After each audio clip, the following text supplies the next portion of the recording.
नमस्ते बच्चों। आज हम बादलों को घिरते देखा है का 5वां पद पढ़ेंगे। देखिए, कहाँ गया धनपति कुबेर का, कहाँ गई उसकी वह अलका, नहीं ठिकाना कालिदास की। कालिदास कवि हैं। कालिदास की रचना है मेघदूत। कवि क्या कहते हैं? नहीं ठिकाना कालिदास के व्योम प्रभावी गंगा जल का। व्योम प्रभावी का अर्थ होता है आकाश में प्रवाहित, ढूंढा बहुत परंतु लगा क्या, मेघदूत का पता कहीं पर, कौन बताए वह छाया मैं। छाया मैं का अर्थ होता है काल्पनिक, सोचा हुआ, बनाया हुआ। बरस पड़ा होगा न यहीं पर, जाने दो वह कवि कल्पित था, मैंने तो भीषण जाड़ों में नभ चुभती कैलाश शीर्ष पर महामेघ को झंझालिन में, मतलब आंधी तूफान, गरज गरज भिड़ते देखा है, बादलों को घिरते देखा है। ध्यान दीजिए बच्चों, इस 5वीं पंक्ति में कवि नागार्जुन कहते हैं कि पर्वतीय प्रदेश का इन्होंने सुंदर वर्णन किया है। कवि का कहना है कि हिमालय पर आज कुबेर और उसकी अलकापुरी का कोई अस्तित्व नहीं है। कालिदास द्वारा वर्णित मतलब रचित मेघदूत और उनकी गंगा जल का उल्लेख तो है, परंतु वर्तमान में उनका कोई अस्तित्व नहीं है। मतलब कालिदास ने जो गंगा जल और मेघदूत लिखा है, वर्तमान में प्रेजेंट में इसका कोई अस्तित्व नहीं है।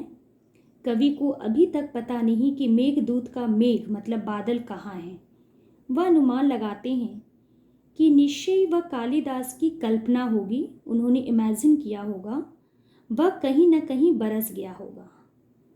कवि कहते हैं जो उन्होंने मेघदूत में जिस मेघ बादल का वर्णन किया है वह मेघ कहाँ है।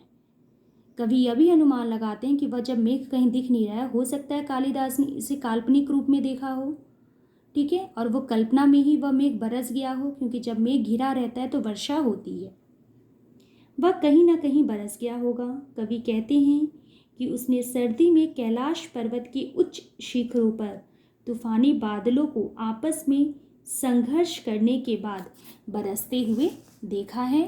कवि ने बादलों को घिरते देखा है। अब ये अंतिम पंक्ति है, ध्यान देते हैं। शत शत निर्झर निर्झणी कल, मुखरित देवदारू कानन में, शोणित धवल भोज पत्रों से छाई हुई कुटी के भीतर, रंग बिरंगे और सुगंधित फूलों से कुंतल को साजे, इंद्रनील की माला डाले, शंख सरीखे सुघर गालों में, कानों में कुवलय लटकाए, शतदल लाल कमल वेणी में, रजत रचित मणि खचित कलामय, पान पात्र द्राक्षासव पूरित, रखे सामने अपने अपने, लोहित चंदन की त्रिपदी पर, नरम दाग बाल कस्तूरी, मृग छालों पर पलथी मारे, मदी राणु आँखों वाले उन्मद किन्नर किन्नरियों की मृदुल मनोरम उंगलियों को वंशी पर फिरते देखा है, बादलों को घिरते देखा है। बच्चों, पहले शब्दों के अर्थ देख लीजिए। निर्झर और निर्झणी का अर्थ होता है झरने और नदियाँ। शोणित धवल का अर्थ होता है लाल और सफ़ेद। कुंतक का अर्थ होता है बाल बेटा। कुवलय का अर्थ होता है कलियां। रजत रचित का अर्थ होता है चांदी से बने हुए। द्राक्षसव का अर्थ होता है अंगूर का रस, और पूरित का अर्थ होता है पूर्ण मतलब पूरा। लोहित चंदन का अर्थ होता है लाल चंदन। त्रिपदी का अर्थ होता है तिपाही।